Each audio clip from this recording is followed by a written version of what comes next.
Hi, Michelle Bernstein, PDX Knitterati here, and I'm doing a little bit of two-color brioche rib in the round.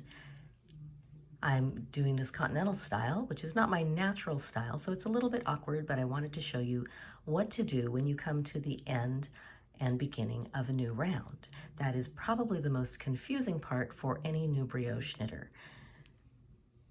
I've been trying to figure out a way to make it streamlined, and I think I have it. So I've just finished a brioche knit stitch, and I have to have the yarn in front so I can slip the following stitch, and then I knit the brioche knit the following stitch from there. So for me, I call that duck, slip, brioche knit. Ducking behind, slipping the slip stitch, brioche knit. Duck behind, and here we are at the last stitch. So I'm going to slip that stitch, and if I just leave the yarn hanging there, it's not held down anywhere. So I'm going to bring it all the way back to the front to lock that yarn over in place over that last stitch. And then I move my marker, and now it's time to pick up the other color. Let me untangle it. Here we go. And the first stitch of the next round is slip. So your last stitch of the previous round was a slip with a yarn over, and your first stitch of the purl round is also a slip with a yarn over. But you can slip the stitch first and then make the yarn over because the yarn's already in the front. In order to be able to slip a stitch, the yarn has to be in the front. So here's my yarn over, and then I'm going to brioche purl the second stitch.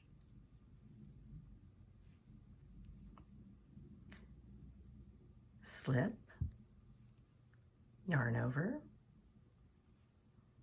brioche purl. Slip, yarn over, oops, sorry, missed my yarn over, brioche purl.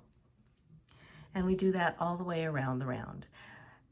On the next round, we're going to have a brioche purl next to a brioche knit. So it's always either a slip stitch with a yarn over and next to a slip stitch with a yarn over, or a brioche purl followed by a brioche knit. Rather than make you watch me go all the way around this round, I am going to do the magic of a jump cut, and I will meet you back over here with the end of the brioche purl round. And I'm back. I'm just finishing up my brioche purl round. Slip, yarn over, brioche purl. See if I got that. Nope, there we go. Slip, yarn over, brioche purl. Slip, yarn over, and brioche purl. And that is the last stitch of the round.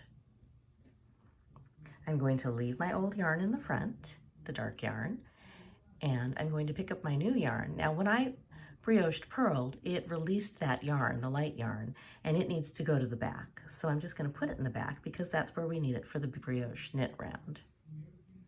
So I move my marker, and my last stitch was a brioche purl, and the first stitch of my next round is going to be a brioche knit.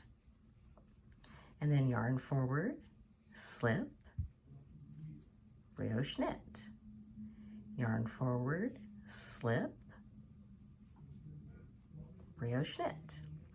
So you can call that whatever you want to, either slip one yarn over slip, or duck, slip, brioche knit, as long as you're getting your needle behind the working yarn before you slip the next stitch, and then knitting the following stitch with the yarn right where it was to give you this extra yarn over your needle.